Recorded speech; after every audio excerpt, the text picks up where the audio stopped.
Caros participantes, vamos avançar imediatamente para o painel após a abertura, que tem como título Ameaças de Segurança e tem uma pergunta que já recebeu uma resposta do Presidente da República. E a pergunta é: pode a União Europeia ser olhada como uma potência? Nós, obviamente, resolvemos começar a nossa conferência após a sessão inicial de Megatrends por olhar para a Europa, porque é cá que estamos. E vamos ter connosco Ana Santos Pinto. Ana Santos Pinto é professora de Relações Internacionais na Universidade Nova de Lisboa. Foi brevemente secretária de Estado da Defesa e é uma grande amiga. Luís Amado, atualmente é economista e consultor, mas muito conhecido por todos nós que vivemos cá. Foi ministro várias vezes, secretário de Estado. A última vez foi ministro dos Negócios Estrangeiros, de Estado e dos Negócios Estrangeiros. E foi, importante para nós, o primeiro presidente do Clube de Lisboa. Luísa Meireles é diretora de informação da agência Lusa, que é a Agência Portuguesa de Informação. Tem uma longa carreira jornalística e é membro da direção do Clube de Lisboa, o que muito nos apraz. Marco Leonard é cofundador e é diretor do Conselho Europeu de Relações Exteriores. E é especialista em geopolítica, geoeconomia, particularmente sobre a China e a União Europeia. E deu-nos o prazer de aceitar o nosso convite. Estará connosco também. O nosso último convidado, Rui Tavares, por alguma razão não veio, não chegou, mas os que estão connosco são claramente suficientes para transformarmos o nosso debate em algo de vivido. Quero terminar só agradecendo a vossa presença e dizer o seguinte: em toda a conferência, a partir de agora, nós assumimos um formato em que os oradores que aqui estão vão falar 1 hora e, ao fim de 1 hora, param e fica meia hora para debate. E também pedimos aos oradores para não apresentarem slides, para não nos incomodarem com PowerPoints, mas para que a conversa saia diretamente, porque nós passamos muito tempo confinados a conversar só online. E agora podemos estar a olhar-nos todos uns nos outros e a conversar presencialmente. Portanto, muito obrigado. São, neste momento, 5 para a 1 da tarde, para o meio-dia, peço desculpa. Nós deveríamos ter começado há 25 minutos. Isso significa que, Luísa, vamos até à 1:15. Ok? Obrigado. A Luísa é oradora, mas a cada um dos oradores eu pedi para assumir o papel de condução do debate. Neste caso, à Luísa Meireles. Por favor, obrigado. Muito obrigada e bom dia a todos. É um prazer estar aqui. Como agora se costuma dizer, é um gosto. E eu gostaria de, depois destas, quem aqui esteve, desde o princípio, teve algumas intervenções inspiradoras, em boa verdade, sobre não só sobre a situação mundial, as tais megatrends, as grandes tendências, como também sobre as mais pequenas tendências, ousaria eu dizer, que é a nossa União Europeia e o futuro da nossa União Europeia. Eu não quero estar a alongar-me muito, até porque, apesar da honra de também ser oradora, eu quero dar a palavra a pessoas que eu muito respeito e a quem muito considero pelo seu saber e conhecimento sobre estas matérias. O nosso tema, como vocês sabem, é ameaças de segurança. Pode a União Europeia ser olhada como uma potência? Este é um tema atualmente muito que nos leva a grandes reflexões, sobretudo porque Existe uma guerra na Europa, que é a guerra da Ucrânia, digamos assim, não é na Ucrânia, é da Ucrânia, onde nós sabemos, tal aliás como nos foi aqui dito, que existem 4 atores fundamentais, para além dos óbvios Rússia e Ucrânia, também os Estados Unidos e a China. Aliás, a guerra não teria sido possível prolongar-se tanto tempo se efetivamente não houvesse toda a assistência de vários e a firmeza e união, não só da União Europeia como dos Estados Unidos, que, como vocês sabem, suporta 3/4 da ajuda em vários níveis da assistência aos ucranianos. Nos últimos tempos, e por isso queria fazer uma primeira questão, porque nós nos últimos tempos da guerra, que já vai em 7 meses, nós pudemos assistir a vários episódios, mas nestes recentíssimos dias nós assistimos a 2, digamos, escaladas que mudaram a natureza da guerra, direi eu, ou aventurar-me-ei a dizer.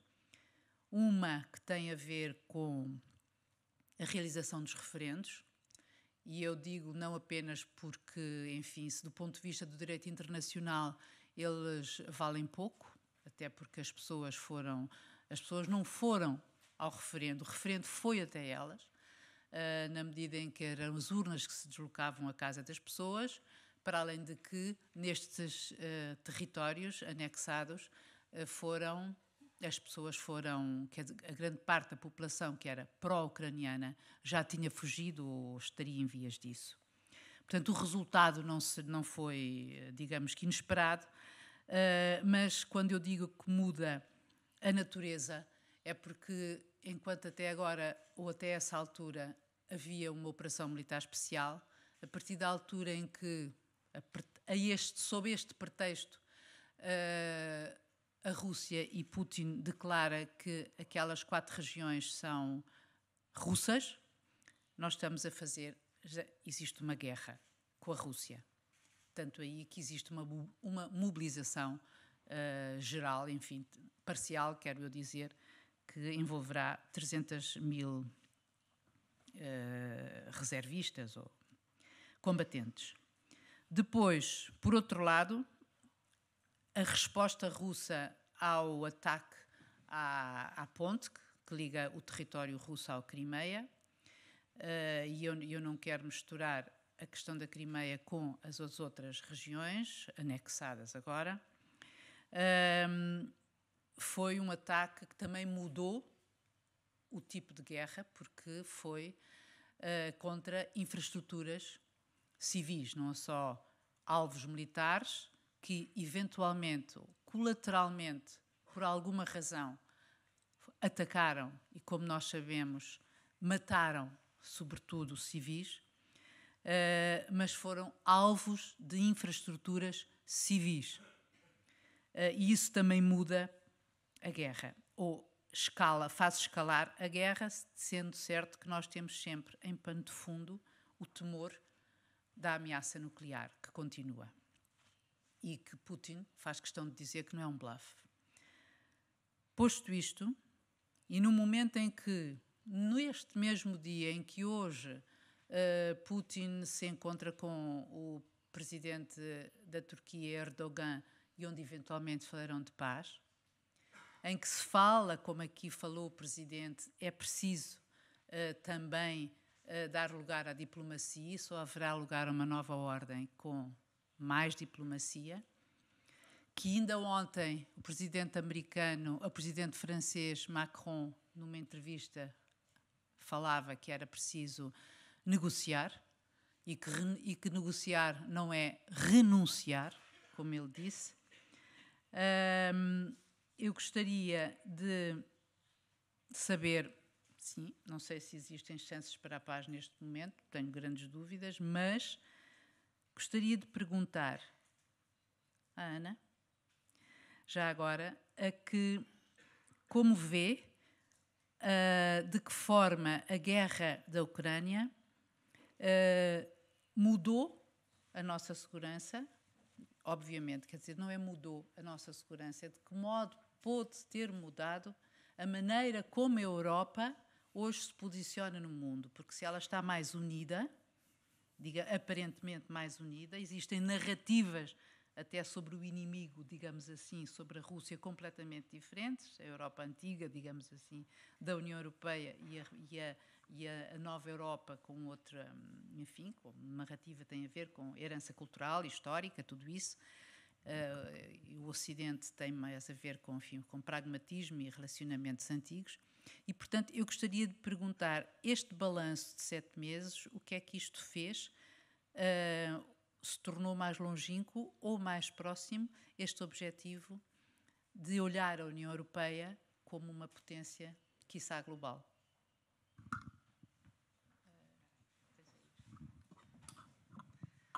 Bom dia, muito obrigada, Luísa, pela questão, mas eu gostaria primeiro de agradecer ao Clube de Lisboa, em particular ao Sr. Embaixador Seixas da Costa e ao professor Fernando Jorge Cardoso pelo convite de estar aqui e de poder partilhar algumas reflexões convosco. E no desafio lançado pela Luísa, eu gostaria, antes disso, de fazer um bocadinho o zoom out para procurar desconstruir um bocadinho a ideia de que falar sobre relações internacionais ou a nova ordem mundial, aquilo que nós vamos falar aqui ao longo destes 2 dias, diz respeito apenas a reflexões de uma elite. E eu acho que não. E não pode ser assim, porque diz respeito àquilo que é o nosso dia-a-dia. E vem exatamente ao encontro, Luísa, se me permites, da questão que levantas em relação ao que é que muda. Muda, desde logo, aquilo que é o nosso conceito de nos sentirmos seguros. Nós vivemos, neste momento, Portugal tem uma localização geográfica periférica e, portanto, está bastante mais afastado do centro da Europa, mas, à medida que nós vamos avançando para a dimensão central e de leste, a percepção do conflito é muito mais significativa. Eu uso sempre esta mesma expressão. Para a minha geração e provavelmente para as gerações mais novas que eu, o conceito de ter uma guerra na Europa era absolutamente implausível.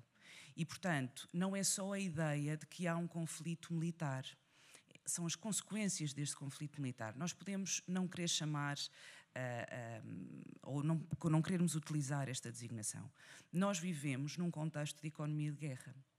E os orçamentos dos Estados, a aplicação dos fundos europeus, tudo o que diz respeito à forma como temos de garantir as infraestruturas críticas, as cadeias logísticas, como é que os alimentos chegam às nossas casas, como é que abastecemos o nosso carro, como é que racionamos a energia em casa, tudo isso resulta de um contexto que é o contexto europeu e o contexto internacional.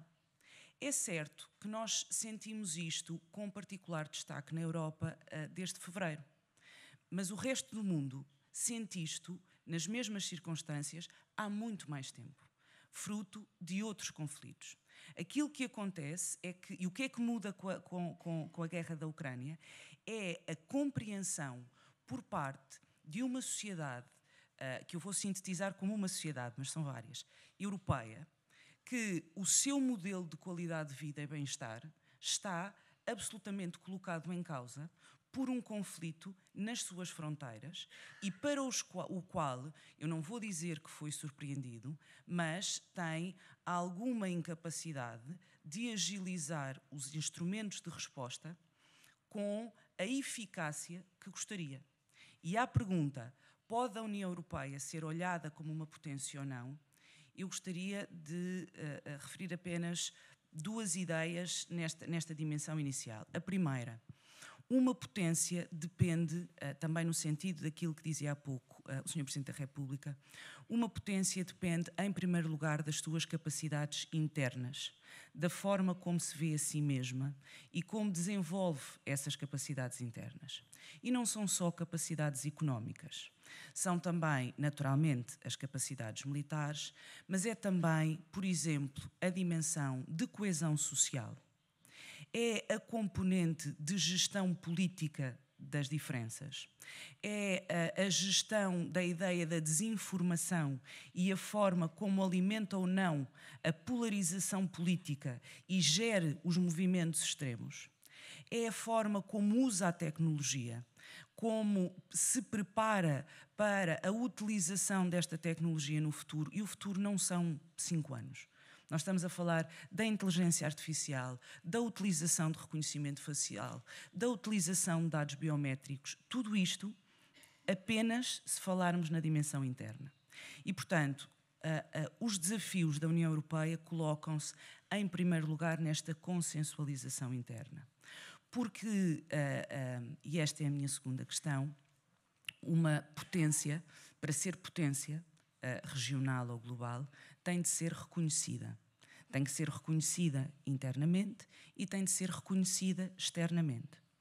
Internamente, a União Europeia teve mais facilidade, e a facilidade aqui tem uma enorme aspa, porque fazer a bússola estratégica não foi fácil. Foi profundamente debatido, profundamente consensualizado e diz respeito às ameaças externas. Se fizéssemos exatamente o mesmo exercício para as ameaças internas, não teríamos um documento com aquela estrutura.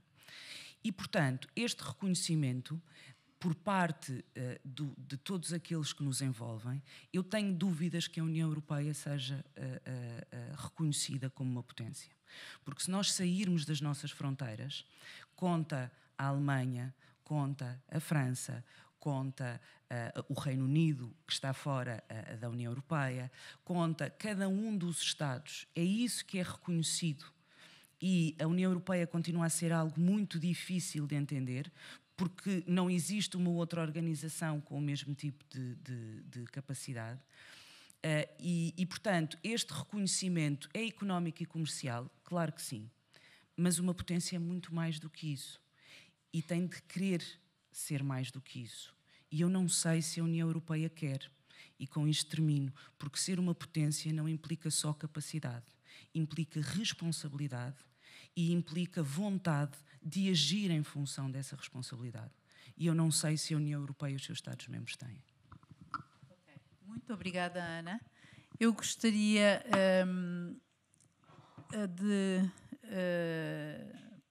para além de pedir que estruturem esta vossa intervenção inicial num curto espaço de tempo, pegando nesta questão da potência, não sei quem esteve aqui, não sei se o Marco Leonardo esteve aqui quando interveio hoje de manhã Félix Ribeiro.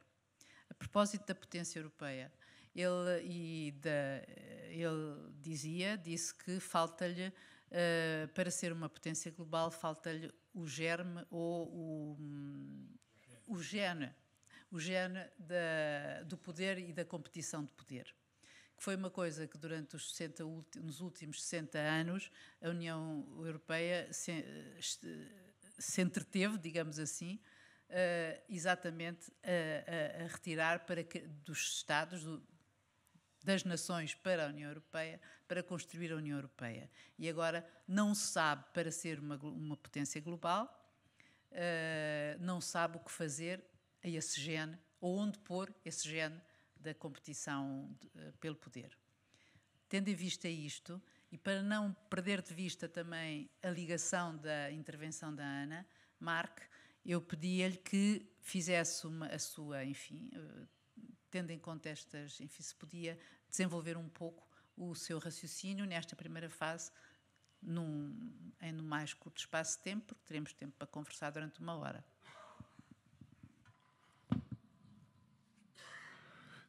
Thank you very much. I hope you don't mind, but I'm going to speak English. And before I start, I just want to add my thanks to everyone else, to the Club of Lisbon, to Fernando and Costa. It's wonderful to be in Lisbon amongst such distinguished company as well. And I think the question you asked is a really fundamental one. And I think Anna was also going into the fact that what is happening is not just a security challenge. It is an existential, almost a kind of ontological challenge for a whole generation of Europeans. I don't think that most people outside of Europe would necessarily agree that Europe has lost the will to power, given the ways that we've structured our relationships with them, which has often been quite brutal on the receiving end, even if we thought that we were going through a different phase. But I do think that we have entered a new period of European integration. When 9/11 happened in the US, people said that it changed the world. And I don't think it did change the world, but it changed America in quite a profound way, and that had an impact on the world. And I think that this, in some ways, is like our 9/11. This is something which is going to fundamentally change Europe. I think Europe is going to be completely different as a result of this, and that will have global implications. It already is having second, third order implications in all sorts of other parts of the world. And the most fundamental change, I think, is that for the last 6, 7 decades, the European Union has been a peace project, a project designed to create peace and reconciliation amongst former enemies within the European Union, and that's been the driving force of integration. And I think we're now entering a period where European integration is going to be driven by war. And that shift from a peace project to a war project is going to be really profound. And I just want to talk about 5 big intellectual, ideological shifts which are going to take place over the next period of time. The first is the most banal, the most obvious, which is to do with hard power. We're going to see the end of the peace dividend. Hundreds of billions of euros are going to be spent as European countries rearm over the next few years. You see countries joining NATO that wouldn't have dreamt of it a few months ago. Germany, a country which I spend a lot of time in, my mother is German, is going through its Zeitenwende, is completely rethinking its identity.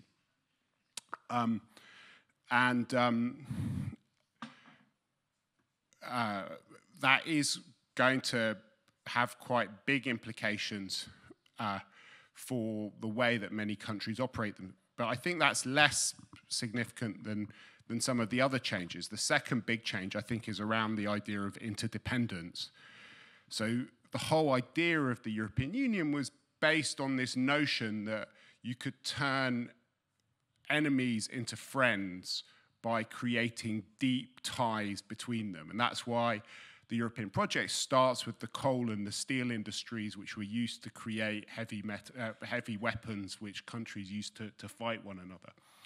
And the whole basis of European integration is to see interdependence as a barrier to conflict, as a guardrail to conflict.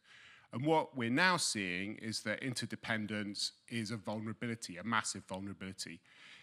I wrote this book last year, which is called The Age of Unpeace, and it compares geopolitics to a cup. So it uses this metaphor to explain geopolitics at the moment, which is to see it as a couple that can't stand each other's company but can't get divorced. And when a relationship goes wrong, it's the things which brought you together in the good times which become the means that used to hurt each other in the bad times.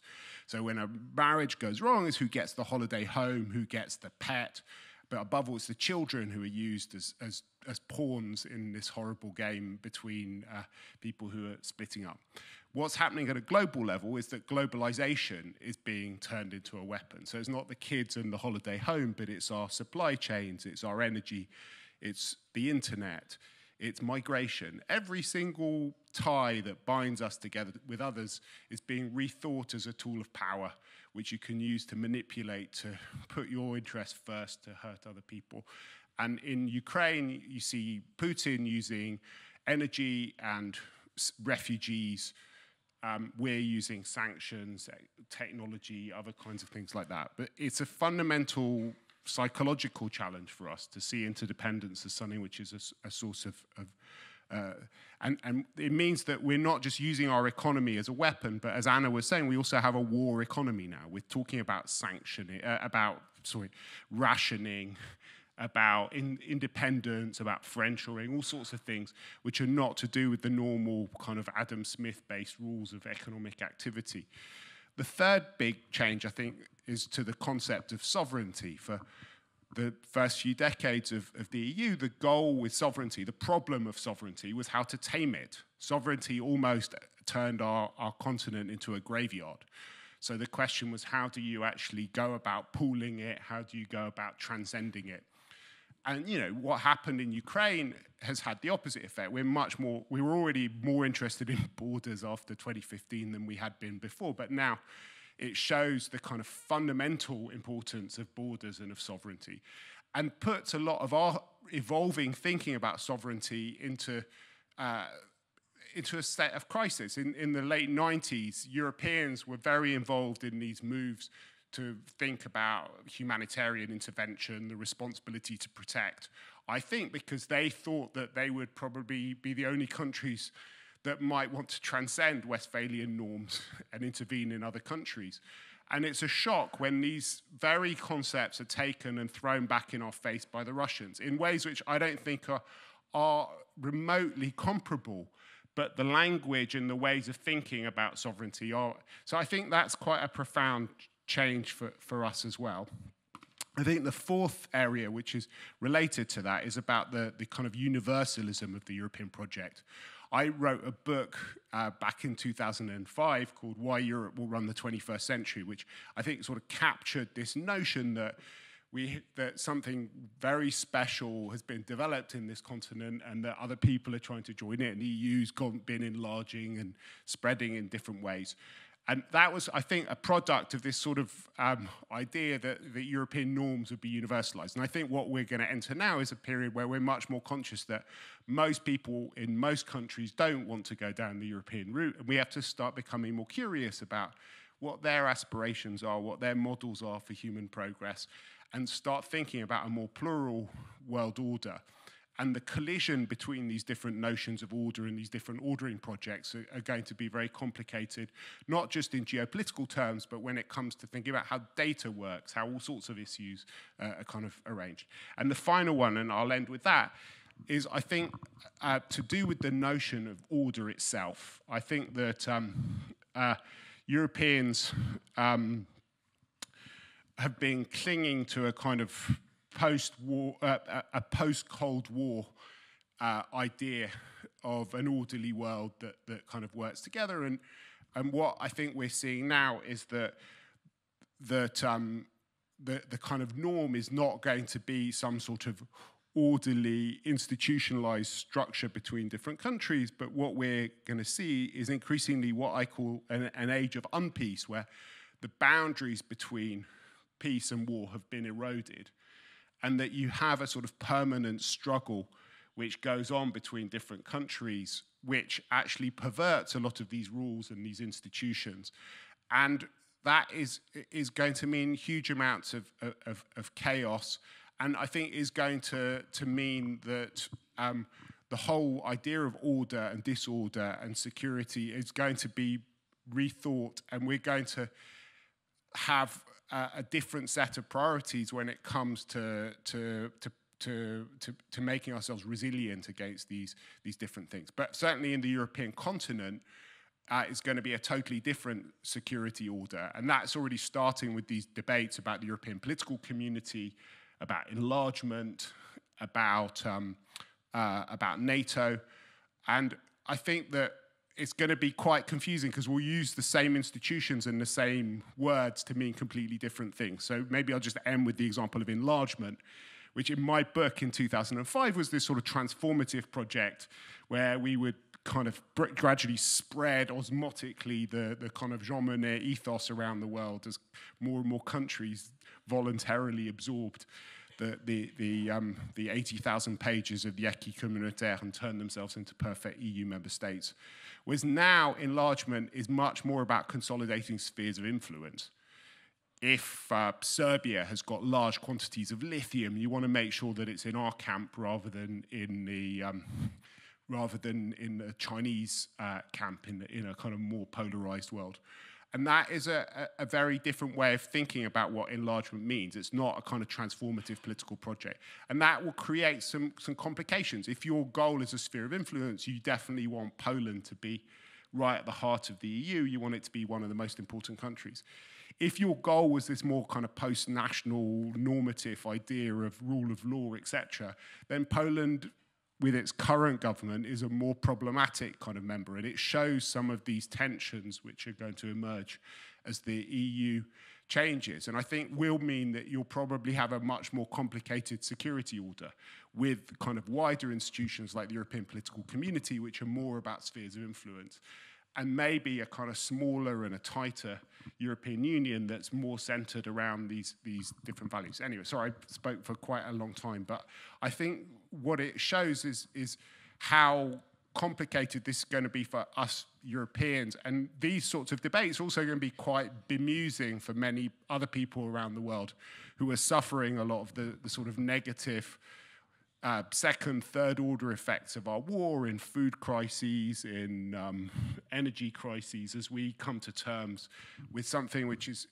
going to completely change the face of our continent.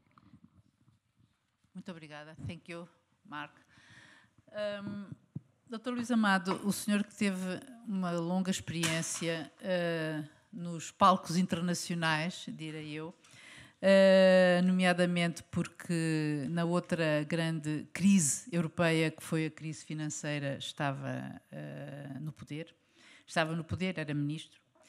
Neste momento, como por exemplo disse Marc Leonard, em que várias questões foram, vários projetos ou ideias base em que foi fundada a União Europeia, como um projeto de paz, a interdependência, a difusão, digamos assim, da soberania, etc., estão postas em causa com esta guerra.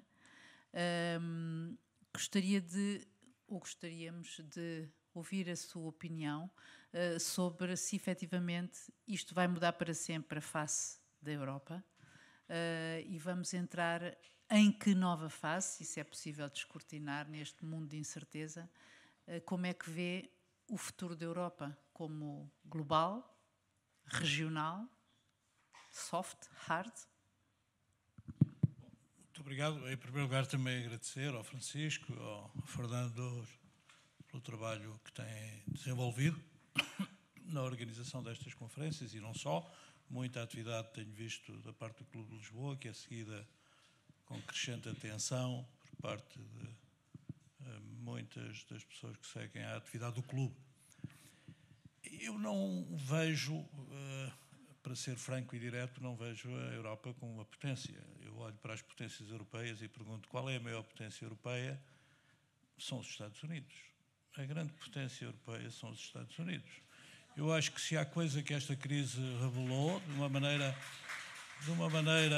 nunca pensei ter palmas com esta observação, mas a questão é esta, olhando a realidade, vendo a situação da Alemanha, da França e do Reino Unido, por exemplo, o Reino Unido, imaginem o Reino Unido ao nível do Paquistão, na perspectiva que os mercados têm hoje, quer do valor da libra, quer do valor da dívida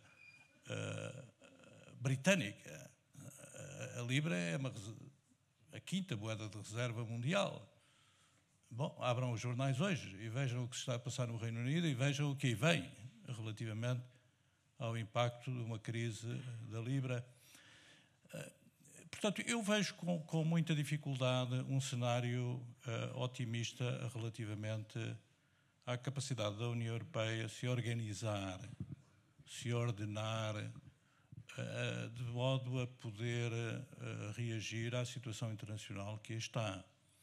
Eu acho que houve muita negligência estratégica da parte da União Europeia. Eu concordo com o Marco Leonardo, aliás, com quase tudo o que ele disse, mas é preciso reconhecer, por exemplo, a interdependência. A interdependência tem que ser gerida. A interdependência tem que ser permanentemente gerida politicamente. E eu acho que a Europa padece de um problema político gravíssimo. Um problema político que não atenta às condições do exercício do poder num cenário de transformação do mundo como aquele que verificámos na última década, em que, de facto, a China mudou o conceito estratégico, a Rússia mudou o conceito estratégico, os Estados Unidos mudaram o conceito estratégico, surpreendendo infantilmente a Europa, e de repente a Europa viu-se de facto desarmada do ponto de vista da gestão estratégica da sua inserção, quer no espaço euroatlântico, quer no espaço euroasiático.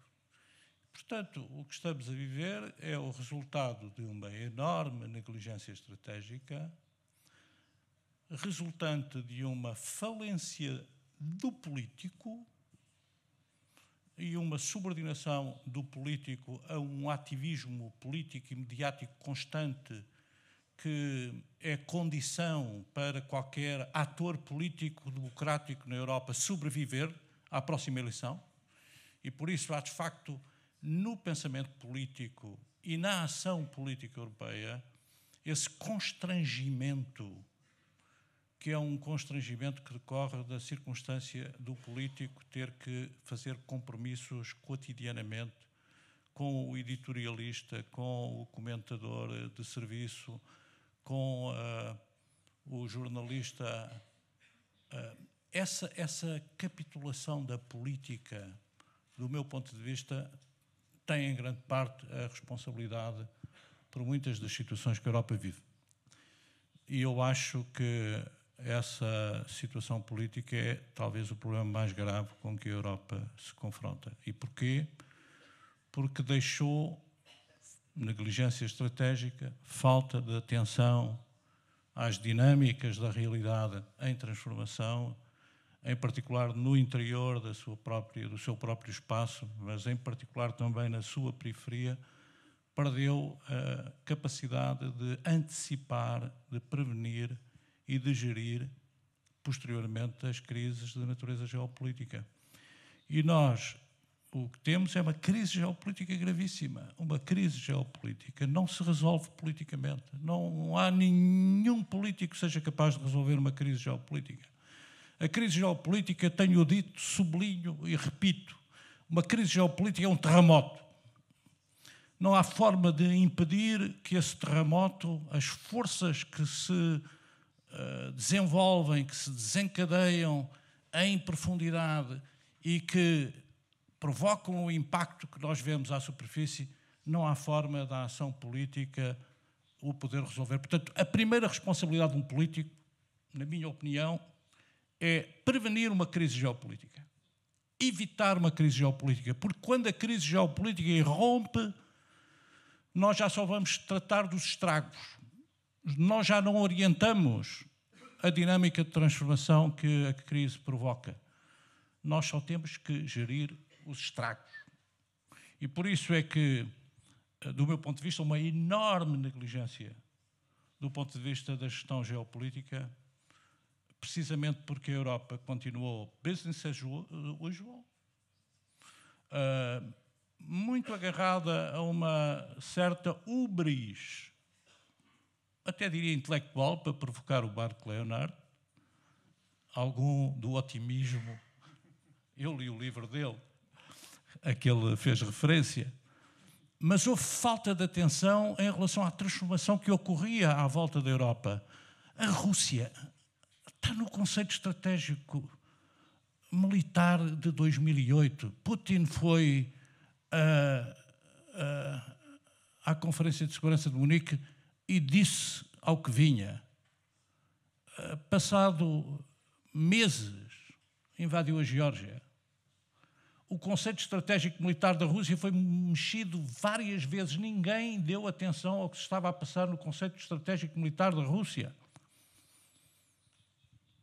E depois ficam todos surpreendidos com aquilo que era não um cisne negro, mas um cisne branco com um pescoço enorme que há muito tempo nós podíamos perceber. Portanto, acho que estamos a pagar o efeito dessa situação de negligência estratégica, que de certa maneira os Estados Unidos também compartem, porque também não era propriamente esta a visão que tinham da arquitetura de poder mundial nesta fase de transição e de transformação do sistema internacional. Acho que a dinâmica de aliança entre a Rússia e a China preocupa muitos setores da elite estratégica americana, mas o que é um facto é que essa negligência estratégica, por falta de concentração política, nos aspectos que têm a ver com a realidade, a natureza das forças, os interesses, os atores, a psicologia dos atores, tão essencial na caracterização de uma relação de poder, de uma relação de força. Todos esses aspectos, do meu ponto de vista, justificam a situação em que estamos e a gravidade do que ainda temos para viver. Não sou pessimista relativamente, só para terminar, não sou pessimista relativamente à curva da história mais à frente. E, portanto, não deito a criança com a água do banho. Acho que a Europa tem um potencial de experiência que faz falta ao mundo, sobretudo no mundo em que a cooperação é fundamental para garantir a sobrevivência da humanidade, face à crise existencial que vivemos. Nenhuma grande potência soberana tem as condições de, por si só, de responder aos desafios que aí estão, e a Europa tem um capital acumulado de poder normativo, de legitimidade no ordenamento da soberania, da fronteira, da interdependência que o Marc referiu, que será seguramente muito útil para a Europa na curva da história seguinte, na próxima década. Vamos esperar que ainda aqui estejamos no final desta década, e na próxima década eu acho que a Europa vai renascer, se a Alemanha for capaz de se construir como uma potência europeia, que não é e não quer ser, ou não queria ser, vamos ver se é agora que vai ser, se a França resiste aos seus demónios nacionalistas e se o Reino Unido sobrevive à crise brutal que tem. E depois vamos ver quem é que é eleito nos Estados Unidos daqui a 2 anos. Ou seja, continuamos no mar de incertezas. Ana disse há pouco que não acreditava na Europa como uma potência. Os outros 2 oradores deste painel também não acreditam. Eu também não. Agora, qual é o espaço, ou qual é então o papel reservado, ou que influência, aliás, tentando responder a uma das perguntas do nosso painel, que influência tem ou pode vir a ter a União Europeia na nova ordem mundial? Tendo em conta aquilo que disse ainda agora Luís Amado e também o que disse Marc Leonard, não sendo uma potência. Bom, eu contesto à partida o conceito de, ou melhor, o pressuposto de que existe uma ordem internacional. Eu não acho que exista uma ordem internacional, eu acho que existem várias ordens internacionais e aquilo que nós consideramos é que a nossa ordem é a ordem de todos e não é exatamente assim. E, portanto, qual é que é o papel da União Europeia? E eu estava a ouvir o Dr. Luís Amado e a questão da negligência política e estava a pensar que este tem sido um problema desde sempre na análise essencialmente académica sobre a União Europeia, que é a ideia não do que é, mas do que deveria ser. E do ponto de vista político acaba por se fazer mais ou menos a mesma coisa, que é a ideia de nós gostaríamos de estar ali. A União Europeia pode ser olhada como uma potência, porque se calhar nós gostaríamos que ela fosse. E tendemos a exigir e tendemos a pensá-la com os mesmos instrumentos. O Sr. Embaixador Seixas da Costa dizia no início a questão da identidade soberana. Eu tenho grandes dúvidas que exista um pressuposto de identidade soberana na União Europeia, porque a União Europeia não é uma entidade soberana e os Estados que a compõem não a considera uma entidade soberana. E ter uma identidade significa sentir-se parte de algo. E os europeus não sentem uma entidade soberana na União Europeia. Eu acho que nem na curva da história, nem no... porque há caminhos para se fazer, e isto está relacionado com a ideia de qual é que é o papel da União Europeia. Há uma dimensão que eu acho que justiça tem de ser feita. A União Europeia tem feito um trabalho muito importante e significativo em matéria de gestão de crises e de apoio ao desenvolvimento no mundo. Não tem provavelmente o mesmo tipo de visibilidade, mas tem-no feito de acordo com as suas próprias regras, com alvo de imensas críticas, uma noção de enorme paternalismo, mas parece-me que se este instrumento da União Europeia não existisse, haveria uma série de sociedades que estavam bem pior do que aquilo que estão hoje. O segundo papel da União Europeia, e que eu acho que é sempre importante salientarmos, a nossa qualidade de vida e a ideia do modelo social europeu, que é tão exclusivo da União Europeia, funciona muitas vezes como um Eldorado que se gostaria de ter. E depois, quando queremos lidar com fluxos migratórios, fechamos esse Eldorado e, de alguma forma, aquilo que contrariamos aquela que diz ser a nossa capacidade normativa. O que é uma capacidade normativa? É, de alguma forma, estas são as regras, os princípios e os valores que devemos cumprir. Servem muitas vezes para fora, não servem para dentro, servem umas vezes para dentro e não servem para fora. E, portanto, uma potência ou o papel que pode ter na ordem internacional deriva, em primeiro lugar, daquilo que queira ser. E eu vejo a União Europeia, no essencial, como um projeto democrático e liberal. Liberal do ponto de vista político, assente nos direitos, liberdades e garantias dos indivíduos, assente na procura do progresso e assente naquilo que é uma participação da sociedade nas decisões políticas. Se eu olho para a União Europeia e vejo isto, cada vez menos. Cada vez menos. Porque esta questão que o Dr. Luís Amado também levantava, que é o indicador de decisão ser gerido do ponto de vista mediático, é muito complicado quando as decisões não podem ser tomadas no timing em que têm que ser, porque são trituradas por uma série de outras coisas. E as pessoas ficam absolutamente alheadas daquilo que é o processo e daquilo que são as decisões às quais têm de estar atentas. Foi exatamente por esta razão que eu comecei por dizer as questões internacionais não são questões reservadas à reflexão de uma elite.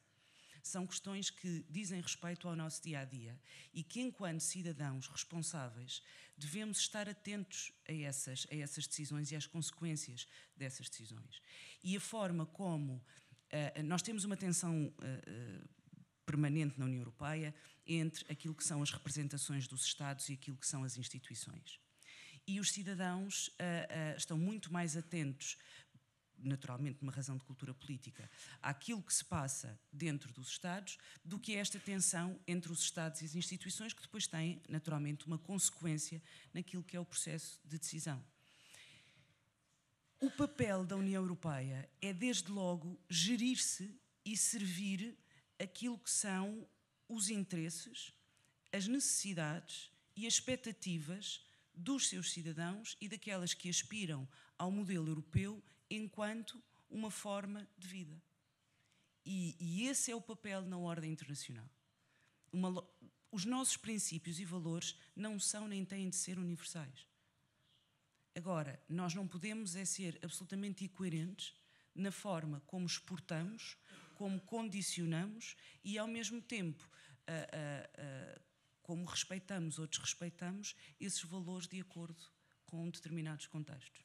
Isso aconteceu no caso da crise económica e financeira e está a acontecer novamente e mais do que a dimensão, ou tanto quanto a dimensão da subordinação do político ao mediático, é a dimensão da subordinação do político ao económico e ao financeiro em detrimento de uma dimensão social e das desigualdades. E as desigualdades, para mim, são a grande ameaça dentro da União Europeia e que são absolutamente desproporcionais se olharmos para o resto do mundo. Naturalmente, são muito maiores no resto do mundo do que dentro da União Europeia, mas são elas que têm consequências também dentro da União Europeia. Obrigada, Ana. Marc, foram aqui ditas coisas muito interessantes e eu vi o Marc tomar notas afincadamente. E há aqui uma questão. Ana disse que a União Europeia não é uma entidade soberana e, todavia, o Brexit foi feito também, supostamente, contra essa entidade soberana. Mas isto é o Brexit e a União Europeia. Agora, posto este retrato, gostaria muito de ouvir a sua opinião sobre, efetivamente, se a União Europeia pode ser e será um projeto democrático e liberal, no sentido, tal como diz Ana, no sentido de gerir e servir as suas populações e funcionar, de certo modo, como um exemplo de benchmarking, ou se isso é curto para aquilo que a União Europeia se colocou, enfim, há 60 e tal anos, quando foi fundada, noutros pressupostos completamente ultrapassados.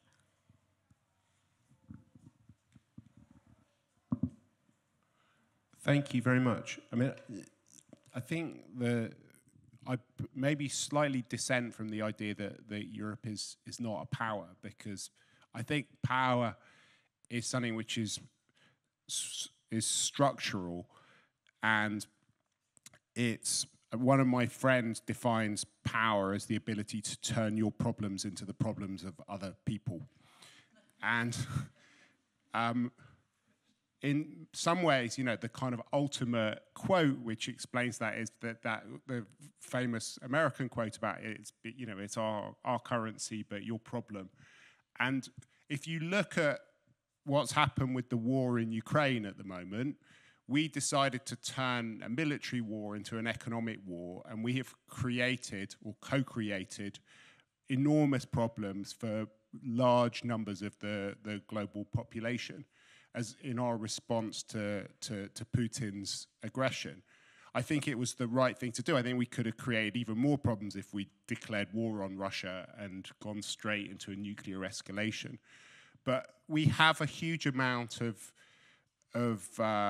structural power in the global economy in a lot of sectors, whether it's our control of key markets, our role as consumers of particular products. We've driven prices for liquid natural gas to such insane levels that it's creating real energy shortages in large parts of the world. We will probably get through the winter fine as Europeans as a result of the measures that we're taking, but many others are not going to get through the winter. So I think there's no real question about whether Europe is a power. The question is what kind of power we're going to be. And there is always this tension between the sort of internal and the external. What Luis said about our politics, obviously completely right, and you've had more experience of it than I have, the way that politics is working. But that solipsism, the kind of internal focus, the short time horizons, that's not a European issue. I mean, the striking thing for me is, you know, how, whether it's China, Russia, the United States of America, how narrowly defined their goals and their horizons are on these domestic issues, how uncurious they are about a lot of what's going on in the rest of the world. It's one of the big tragedies as we face things like the climate catastrophe, as we face COVID. We're not in a period where people have got kind of ideas about international cooperation coming first. In a way, what people are doing is using these external problems, war, climate change, the pandemic, as a way of consolidating their domestic political power, or even pursuing arguments against other tribes in their things, whether it's Democrats and Republicans trying to weaponize COVID and mask wearing against one another. And that, I think, is a big difference from the Cold War experience or other histories where there was a sort of raison d'etat which brought countries together. Weirdly, I think Europe I'm incredibly critical of Europe's lack of curiosity about the rest of the world, our inability to speak to others. But one of the striking things for me is that, you know, Jean-Claude Juncker talked about how Europe's in a polycrisis because we've got all these different things going wrong. But it's very interesting how every single time that these crises happen, what you see is a huge drive towards greater European unity. So you saw things happen during COVID which were totally unthinkable before, with the European Recovery Fund, with the EU socializing its debt in a way, and Germans supporting that in ways that seemed completely impossible. Now could have even bigger integration drive around the energy crisis.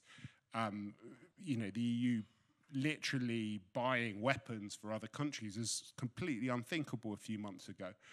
I think that actually, interestingly, what is happening as Europeans lose power on the global stage, we are being driven together in this kind of inexorable way, and you have these great leaps forward of socializing some of these risks as people feel that they're part of a community of risk, of destiny, in a way that maybe wasn't true actually earlier on. I think in a strange way Brexit might have helped that, because it's not gone so well, the post-EU existence for the rest of the European Union. It's one of the things that has helped to, but there is always a backlash, and I think that's one of the dangers about what's going on, is that, you know, where we're at the moment, we have this new kind of polycrisis with a financial crisis that could be worse than the Euro crisis, a refugee crisis that's 6 or 7 times worse than the 2015 crisis. And the danger that I think we have now is that you could get a populism crisis worse than 2016. Trump could come back to the White House. You've seen the Bulgarian government collapse, the Italian government collapse. The map of Europe could look very different in 2 or 3 years. So, I mean, the danger is that we over-extrapolate where we are at the moment. You could get a backlash. But my kind of assumption, actually, is that you will see a more integrated Europe that's more of a power in more different sectors. But it doesn't necessarily mean that it's going to be a force for liberal democracy because of these populist backlashes. And I think that's one of the big conflicts that is going to play out over the next period of time, the conflict between what it is to be a geopolitical power that can raise resources, that can act in a tough way against other places, and what it is to be a sort of cosmopolitan, liberal, democratic power, which is about our internal relationships within our societies. And that's something we've been sort of struggling with to a large extent, and that's something where I'm sort of more pessimistic if you look at the political trends within a lot of different European countries at the moment.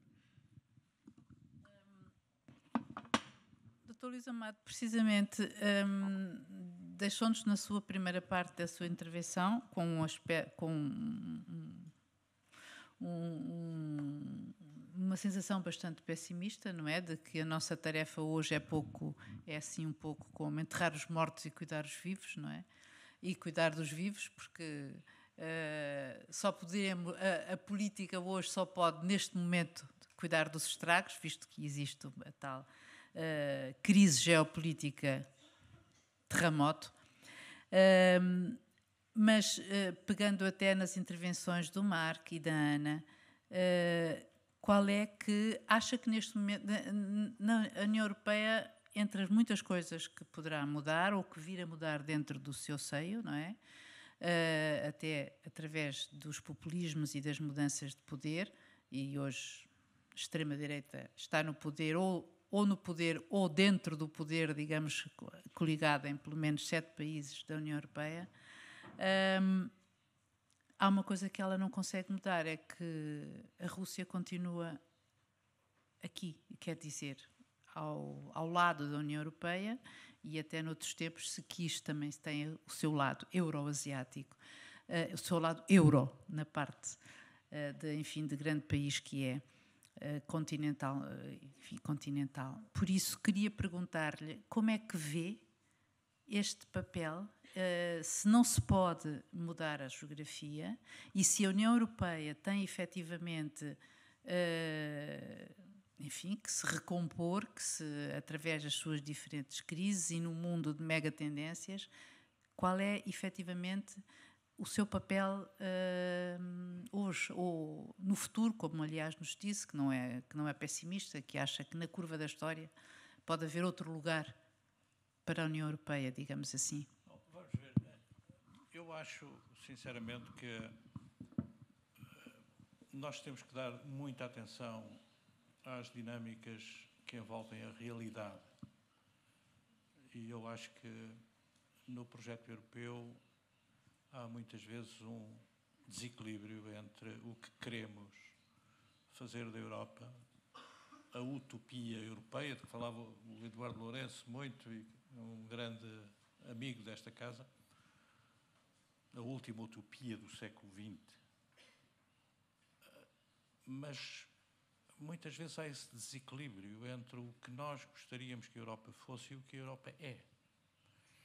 E quando pomos uma tónica excessivamente idealista, excessivamente dominada pela ambição de construir um projeto ainda mais extraordinário do que aquele que já construímos em 70 anos de história, se perdemos o contacto com a realidade,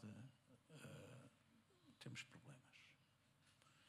E, do meu ponto de vista, na atual circunstância, cuidado com as forças do nacionalismo. Não subestimemos. São as forças mais poderosas da história dos últimos 2 séculos. Não subestimemos as forças do nacionalismo. A crise que estamos a viver é uma crise provocada por essas forças. É o nacionalismo russo e é o nacionalismo da Ucrânia que estão em choque. Veremos amanhã o que se passa com o nacionalismo alemão. Estamos a ver o que se passa com o nacionalismo na Itália, na França. Portanto, no Reino Unido já vimos o efeito do nacionalismo inglês. Portanto, muita atenção ao problema de como lidar com as forças que, em determinada circunstância histórica, marcam o ritmo de mudança e de transformação de acordo com a vontade dos povos, ou pelo menos de setores significativos das populações, das sociedades. Portanto, eu tenho sempre muita apreensão com impulsos voluntaristas. O voluntarismo na política quase sempre nos leva ao abismo. E por isso, relativamente às ambições de integração, de aprofundamento no atual contexto, eu seria muito cauteloso e daria muita atenção a essas forças que estão aí em grande impulsão nas nossas sociedades, como as enquadrar politicamente, como as transformar de força bruta em ordem. E esse é o problema político principal que nós temos sempre. É como é que o poder bruto se absorve, se transforma, se modela e se lhe dá um propósito com legitimidade. Essa é a questão política mais difícil de gerir. Eu acho que na atual fase tão crítica que a Europa vive, nós precisamos, de facto, de muita ponderação relativamente ao voluntarismo idealista. A oportunidade está aí, é verdade, o Marco Leonard referiu-a. Em momentos de crise tem sido assim, a Europa dá um passo mais e aprofunda. O exercício agora parece ainda mais difícil porque a dialética do alargamento e do aprofundamento que a França pôs na agenda da União Europeia como alternativa, no fundo, ao modelo euroatlântico, que tem o pilar americano como o principal pilar de sustentação, já não apenas no plano militar, mas no plano energético, porque nos esquecemos que um dos problemas da Europa, do ponto de vista da caracterização de uma potência, é que não tem energia, não tem petróleo, não tem gás. E, portanto, o que está em causa neste momento é que, de facto, os americanos têm excedente de gás e conseguiram afastar o gás da Rússia, cortar o gás da Rússia do abastecimento da economia alemã e da indústria alemã, o que não é novo. O Ostpolitik teve sempre a resistência dos americanos. Tudo o que era percebido como uma, digamos, interligação da Alemanha com a Rússia não era bem visto do lado do Atlântico, por razões óbvias, Mas eu acho que é preciso muito cuidado nesta fase, justamente em como é que, em acompanhar como a Alemanha vai responder ao desafio que tem, que é de tornar-se uma grande potência militar, a principal potência militar europeia. Como é que a França reage? Já estão os generais a reagir, quem vê a imprensa mais atenta percebe. E como é que a Polónia reage? Como é que o Triângulo de Weimar vai acomodar-se à ideia de uma Alemanha que os Estados Unidos, desde Versalhes, a Segunda Guerra Mundial, a Guerra Fria, sempre viram a Alemanha como o pilar militar de uma Europa com autonomia militar, precisamente porque os Estados Unidos há muito tempo que percebem que têm que ser, para além de serem a potência europeia, agora têm o desafio de serem a potência no Pacífico. Para serem a potência no Pacífico, têm que ter uma organização diferente do continente europeu, uma ordem diferente no continente europeu. Precisam de resolver o problema da energia. Aparentemente está resolvido. É verdade que terão condições de abastecimento energético que há 10 anos, antes da revolução do shale gas, não era percepcionado, mas têm que manter uma presença militar muito forte, como se vê. Nem polacos, nem os ucranianos amanhã, nem os alemães podem ficar dependentes da capacidade nuclear francesa ou mesmo do Reino Unido. E, portanto, a garantia de segurança que os Estados Unidos hoje dão à Europa não é fácil, não será fácil de substituir durante, digamos, as próximas 2 décadas. É um desafio enorme, durante o qual muito problema vamos ter que gerir internamente nos equilíbrios institucionais e políticos que garantam a paz. A Europa é um projeto de paz, mas que está condicionado neste momento por 2 guerras. Está condicionado pela guerra militar na sua fronteira, ou no seu coração, provavelmente, e a guerra económica, porque a guerra económica está a ter os seus efeitos. Aliás, o The Economist trazia ontem dados sobre o impacto da guerra económica e o efeito das sanções nas economias russa e na economia europeia. Não subestimemos o impacto devastador que esta guerra económica vai ter nas nossas sociedades, nos equilíbrios sociais e políticos que têm garantido a paz social e política na Europa genericamente. E nos nacionalismos. Bom, faltam 20 minutos. Disseste 1h15, portanto, estou mais ou menos a orientar por isso. E, portanto, gostaria de dar agora a palavra à audiência que queira colocar questões. Estou a ver aqui esta senhora, em primeiro lugar. 1, 2, 3 para já aqui. 4. Ui.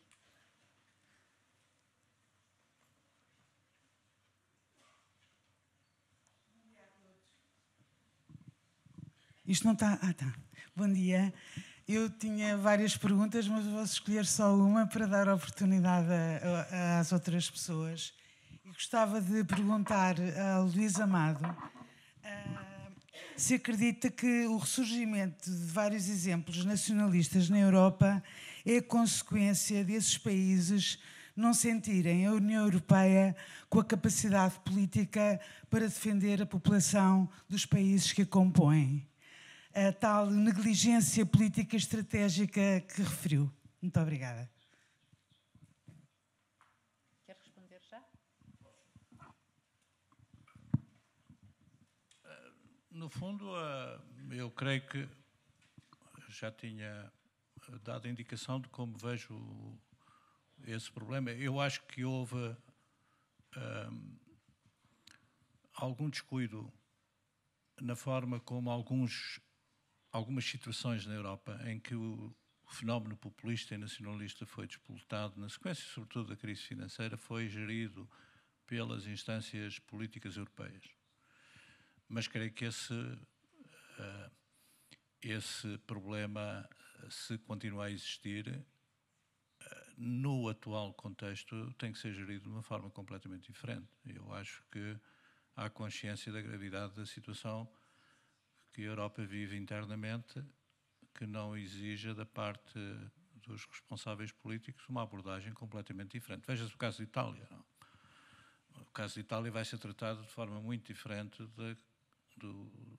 da forma como foi tratado o caso húngaro ou do caso polaco, creio eu, precisamente porque também há uma aprendizagem em Bruxelas e nos órgãos e nas instituições europeias da forma como este tipo de situações desencadeia.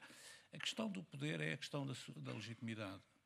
E, de facto, a legitimidade do ponto de vista europeu, até porque aquilo que a Ana referiu, a questão da identidade europeia não é percebida pelos povos da mesma maneira que a identidade nacional. A ideia da nação é uma ideia muito poderosa, ainda hoje, na forma como as pessoas aderem à realidade política. E, portanto, vai ser ainda durante muito tempo necessário dar atenção a essa dinâmica nacional na composição dos interesses no plano europeu. E, portanto, moderação no voluntarismo europeísta.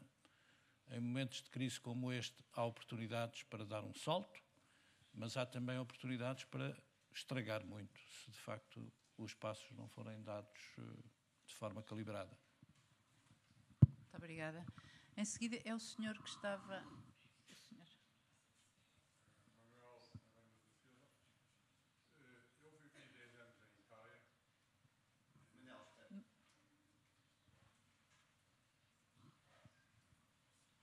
Entre muitos outros países, vivi 10 anos em Itália e não tenho dúvida que a razão do populismo em Itália, a razão a 90% da causa do populismo em Itália foi a ausência de uma política de migração europeia que fez com que o fluxo migratório da África fosse fundamentalmente para a Itália e criou toda esta base, uma base para o populismo progredir. Em 90%, a falta de ausência de uma integração desse processo migratório em toda a União Europeia e a definição de regras europeias para isso. Mas ouvi com muita atenção o professor Luís Amado e queria acrescentar mais um ponto e fazer uma pergunta. Ao Dr. Luís Amado? Sim, sim. Não, o Marco Leonardo, sim. Mas a pergunta que queria é diferente. A Europa manteve sempre uma autoridade moral pelo seu Estado, pela combinação de um Estado com grande desenvolvimento económico e bem-estar e combinando isso com um Estado social mais desenvolvido do mundo, sem dúvida nenhuma. Será que, depois da perca da energia barata que a Europa tinha, o custo elevado que está a ter em aumentar as despesas militares e, portanto, perda de competitividade em termos... a energia barata criava uma certa competitividade que permitia competir os produtos da Europa, competir o mundo. Vai ser muito mais difícil no futuro. Vão perder competitividade. Será que a Europa vai poder manter este Estado Social que tinha? E não será que este Estado Social vai, daqui a 5 anos, já não existe na Europa? Não sei se quer responder, não sei se existem mais perguntas para o Dr. Luís Amado. É que senão fica um pouco desequilibrado.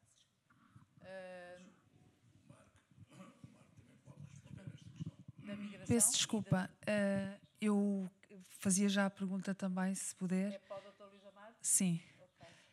O Dr. Luís Amar também, como foi aqui abordado, que as relações internacionais não devem ser só abordadas por uma elite. Eu sou Filipe Guimarães, sou autarca em Sintra, trabalhei 15 anos na área social, mais propriamente nas zonas urbanas sensíveis da cidade de Lisboa e em Sintra. Sintra é particular na questão também da imigração. É uma população muito própria e considero muito importante a questão de que, para se fazer a paz, tem que se estudar a guerra. Isto é uma frase de alguém que tenho a sorte de conhecer, alguns dos meus professores, vamos conversando em conversas informais. E o que me preocupa exatamente é que a questão da ordem interna, para haver ordem internacional tem que haver ordem interna. E nós sabemos que, efetivamente, o comum português, quando vamos nos transportes públicos, quando olhamos para as pessoas, o que querem é um salário que possam viver condignamente, é a paz que a Europa, a geração Europa, que é o meu caso, que fiz Erasmus, e as outras já é normal irem todas estudar para fora, é dado adquirido. Esta interdependência que nos foi criada atrás da NATO. A NATO era o chavão da segurança. Nós somos atlânticos, estamos com a NATO, vamos sempre conseguir ter a paz. E quando a guerra nos chega todos os dias pela televisão, e já é normal ouvir os comentadores a falar de mortes, violações de mulheres, crianças a serem separadas dos pais, porque é isto que é a guerra, parece que é próximo, mas ao mesmo tempo é distante. A Europa, na Ucrânia ou pela Ucrânia, é uma guerra da Europa. Considerando isto, e falando da ordem interna, eu por vezes vou falar a conferências, a escolas na minha Sintra. Mas tenho que fazer a pergunta. E há uma pergunta que me deixou preocupada, que é, nós estamos a falar de liderança e de competição. Será que a própria educação, quando eu vou às escolas e pergunto aos jovens se eles próprios, uns jovens de uma turma de 9º ano, se podem ser eles próprios, eles respondem-me que não. Com a massificação do Instagram, dos TikToks, da estupidificação por vezes desta sociedade de informação que muitas vezes nos leva a pensarmos todos igual, até que ponto é que nós também não estamos a falhar no trabalho da identidade e de um trabalho de educação para a cooperação, quando jovens do 9º ano me dizem que não podem ser eles próprios numa academia do Bundi, que sabem qual é o projeto e a intenção dele. Disse. Eu não sei se isto é uma pergunta diretamente. Pois. Ok, então eu passaria para esta senhora que tem uma máscara cor de laranja, que foi quem efetivamente estava na ordem da pergunta. Pois, eu não me apercebi, pensei que fosse uma pergunta para o Dr. Luís Amado. First of all, I would like to thank all the panelists for their contribution. It's really very intriguing to listen to their take on the global order. I think all the experts more or less agree that there's a global shift and the rules of international order being redefined. Especially it, I think, accelerated with the COVID pandemic, and then the economic crisis, and then Russia's invasion of Ukraine has more accelerated. And in reaction to this, the latter, EU showed unity and took harsh decisions against Russia, rightfully so, and applied sanctions, a number of sanctions. My question to all panelists would be, how do they see EU's place in the post-war setup? What would be the EU's role with Russia and influencing area, Russia's influence area, after the crisis, after the war ended, and assume there is a peace treaty? Thank you. I think, Mark, you can answer, please. So, hello. So I don't assume that there'll be a peace treaty. In fact, I assume there probably won't be a peace treaty, because I think it's going to be so difficult both for Ukraine and for Russia to sign up to anything together, because Ukraine, I think Zelensky's certainly not going to be able to cede any legal authority over an inch of Ukrainian territory. And I think Putin, particularly after these referenda, is not going to be able to sign up to anything. So my most positive outcome is that the war gradually gets to a stalemate, and that there is a freezing of the conflict, and that we can then start to think about rebuilding a European order. But I think the big difference between how people in Europe thought about order before the 24th of February and how we're thinking about it afterwards is that before the war, we thought that we could have an order with Russia through common institutions like the OSCE and the Council of Europe and things like that. They might not have worked very well. We might have had all sorts of conflicts around it and grey areas where we were disagreeing. I think now order can, certainly so long as Putin's in the Kremlin, the only order you can have is something which is organised against Russia and is going to have a lot of deterrence. There might be areas of sort of deconfliction that you can agree to. Hopefully troops can be moved out. You might have some sort of armed controls. But I imagine that you'll have a permanent state of tension and disorder. And the thing I'm most worried about, I'm as much of an Atlanticist as everybody here, including you, Luis, but if you look at what's happening in American politics, I think this might be the last time that we can rely on the US to do all of the heavy lifting and supply most of the weapons. If you look at how important American public thinks the war is compared to European public, there's a big difference. This is something where the elite has been incredibly powerful and has showed real leadership. I don't know what would have happened if Trump had been in the White House on the 24th of February. I suspect we'd have seen a very different last few months. And one of the things that I'm depressed about is that we're doing remarkably little to prepare against those sorts of eventualities.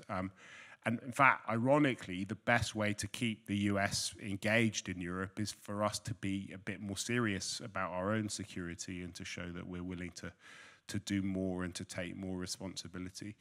But I think that's the main principle about order in Europe. It's going to be a very different kind of order. And the idea that you can have the EU and Russia coexisting and some countries stuck in the middle, that's kind of disappeared.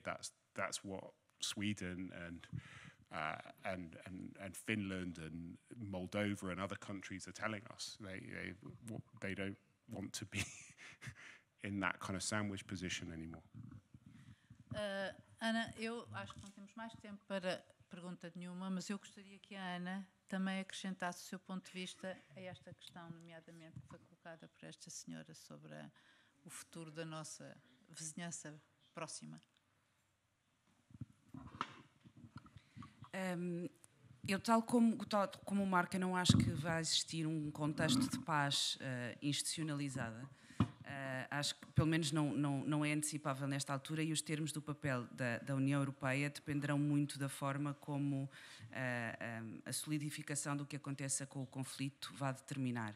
Agora, também não me parece que a União vá fazer ou se vá comportar de uma forma muito diferente daquela que se tem comportado até agora, e que é apostar essencialmente naquilo que é o financiamento e no apoio à reconstrução e à transformação das economias para entrarem também neste jogo e na esfera de influência europeia.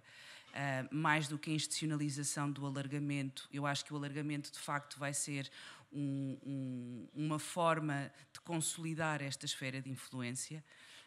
Mas os instrumentos e o que a União Europeia irá fazer com a sua vizinhança será essencialmente aquilo que tem vindo a fazer, através da replicação dos instrumentos do alargamento, sem o acesso e sem o voto.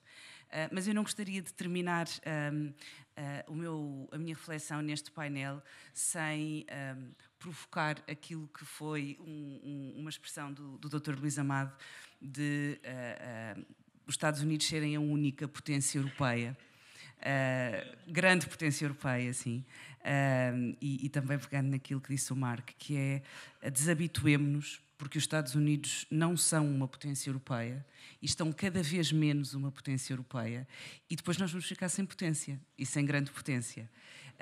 E esse é o nosso ponto, é que estamos sem grande potência. Não, eu estou de acordo com a Ana, é justamente esse alerta também que eu quis deixar na minha intervenção provocatória relativamente à questão da potência europeia principal na circunstância histórica que vivemos serem os Estados Unidos. Agora, há duas coisas, só uma relacionada com a pergunta que me foi feita diretamente. Preparemos-nos, de facto vamos ficar mais pobres. Não há solução para essa equação. Nós vivemos, como o Marco já aqui disse, durante décadas dos dividendos da paz. Os dividendos da paz que recebíamos todos os anos nos nossos orçamentos acabam. E, portanto, vamos ter mais despesa militar, inevitavelmente mais despesa militar, e vamos ter o problema da energia e da competitividade da indústria europeia no contexto que referiu. De facto, o sonho de ter acesso à energia barata, desde os anos 60, começou com Khrushchev ainda, durante a União Soviética, e logo nessa altura, aliás, o governo americano impôs sanções. Impôs sanções precisamente porque a ideia do primeiro pipeline do tempo do Khrushchev já ter esse objetivo. Isso agora acabou. E eu estou de acordo com a visão que o Marco Leonard nos deixa sobre o cenário final da ordem. Uma ordem, só há ordem quando há regras. E só há ordem quando as regras são aceitas. Porque pode haver uma ordem formal, mas se as regras não forem aceitas... Ora, as regras deixaram de ser aceitas por uma parte significativa da comunidade internacional. Há um conjunto de Estados que não se revê nas regras que fundam, que são alicerce das instituições da ordem, digamos, ocidental. E estão a construir a sua própria ordem. E o que está em causa neste momento é que nós vamos ter duas ordens nesse sentido. Vamos ter, de facto, uma cortina de ferro, no melhor dos cenários, uma cortina de ferro, a fronteira ver-se-á de onde é que fica, em relação ao Dnieper veremos, a guerra ainda nos vai ter que explicar na relação de forças no terreno, onde será a nova fronteira da cortina de ferro, e teremos seguramente, como melhor hipótese, um conflito congelado. A outra hipótese é a Ucrânia ganhar a guerra, vamos ver a que custo, que é o mesmo que dizer que o Ocidente ganha a guerra, veremos se estamos todos dispostos a pagar esse custo, precisamente porque haverá um momento em que a guerra fica de tal maneira num pântano que vai ser difícil não encontrar uma solução rápida para esse mesmo conflito. E depois veremos esses dois blocos, um bloco atlântico, euro-atlântico, e um bloco euro-asiático, em reorganização profunda de toda a realidade geopolítica da Ásia, que já está em curso. Já está em curso com dinâmicas muito particulares no Médio Oriente. Veja-se o que se passou na reunião da OPEC da passada semana e o que está a gerar de tensões e de pressão com o aliado histórico tradicional da Arábia Saudita e, em particular, também no que se passa na Ásia Central e no Sudeste Asiático. Veremos. Muito obrigada. O painel está encerrado, mas